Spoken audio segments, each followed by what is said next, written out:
Welcome to Black History Matters 2024. This is the fourth installment of an educational series produced by the National Abolition Hall of Fame and Museum. These short educational videos are meant to provide an introduction to topics important to our understanding of Black American history, but also the larger history of the African diaspora across the Americas and the world. I'm pleased to welcome you to today's episode, Healing Legacies, Profiles of Black Medical Pioneers. The history of the medical field and its relationship with Black patients is complex, marked by instances of systemic racism, unethical experimentation, and a disturbing legacy of abuses. One of the most notorious examples is the Tuskegee Syphilis Study, conducted by the U.S. Public Health Service between 1932 and 1972. In this study, African American men in rural Alabama were deliberately left untreated for syphilis, even after the discovery of penicillin as an effective treatment. The unethical nature of the study, which was conducted without informed consent, exposed vulnerable individuals to the ravages of a debilitating disease for decades, highlighting a disturbing disregard for the well-being of Black patients. In the realm of gynecology, the infamous case of Dr. J. Marion Sims is another horrible example of abuse. Sims, often hailed as the father of modern gynecology, conducted surgical experiments on enslaved Black women without their consent in the 19th century. The lack of anesthesia and the painful procedures endured by these women reflect the systemic dehumanization of Black individuals within the medical field. However, despite this, Black medical practitioners have managed to make a place for themselves in the field and to even contribute to its progress. The first Black doctor in the United States was James McCune Smith. Born in 1813, James McCune Smith overcame significant obstacles to become a pioneering physician, abolitionist, and author. Despite facing racial discrimination and exclusion from medical schools in the United States due to his race, Smith pursued his medical education at the University of Glasgow in Scotland, where he graduated at the top of his class in 1837.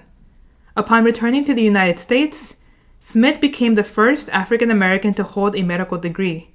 He dedicated his career to providing medical care to underserved communities, advocating for social justice and challenging racial prejudice.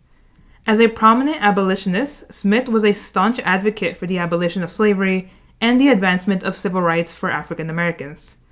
In addition to his medical practice, Smith was also a prolific writer and intellectual, publishing numerous essays, articles, and speeches on topics ranging from medicine and science to literature and politics. He used his platform to educate and inspire others, advocating for equality and social reform, especially within the medical field. Among the most influential figures in this medical field is also Dr. Charles Drew, a pioneering physician and researcher. Dr. Drew's groundbreaking work in blood transfusion and blood banking during World War II revolutionized emergency medicine and saved countless lives. His development of blood plasma preservation techniques and his advocacy for the establishment of blood banks laid the foundation for modern transfusion medicine, leaving an enduring impact on healthcare worldwide. Another trailblazer in the field of medicine is Dr. Rebecca Lee Crumpler, the first African American woman to earn a medical degree in the United States in 1864. Dr. Crumpler's achievements shattered racial and gender barriers in medicine and paved the way for future generations of Black female physicians. Her dedication to providing medical care to underserved communities during the Civil War and Reconstruction era exemplified her commitment to equality and access in healthcare, leaving behind a legacy of compassion and service. Last but certainly not least, we have Dr. Danielle Hale Williams, who was renowned for performing one of the first successful open heart surgeries in 1893, marking a pivotal moment in the history of cardiac surgery. As the founder of the Providence Hospital in Chicago, the first interracial hospital in the United States, Dr. Williams demonstrated a commitment to providing quality medicine care to all his patients, regardless of race or socioeconomic status. His innovative surgical techniques and advocacy for equal access to healthcare laid the groundwork for advancements in cardiovascular medicine and established him as a pioneering figure in American medicine. While the legacies of these practitioners continue to inspire and empower future generations of medical professionals, driving progress and innovation in medicine and public health, we should also remember that there is still much way to go. The legacy of racial bias in healthcare persists, impacting the treatment and outcomes for Black patients to this day. Studies have consistently shown disparities in access to quality healthcare, with Black patients facing higher rates of misdiagnoses, untreatment for pain, and poor health outcomes compared to their white counterparts.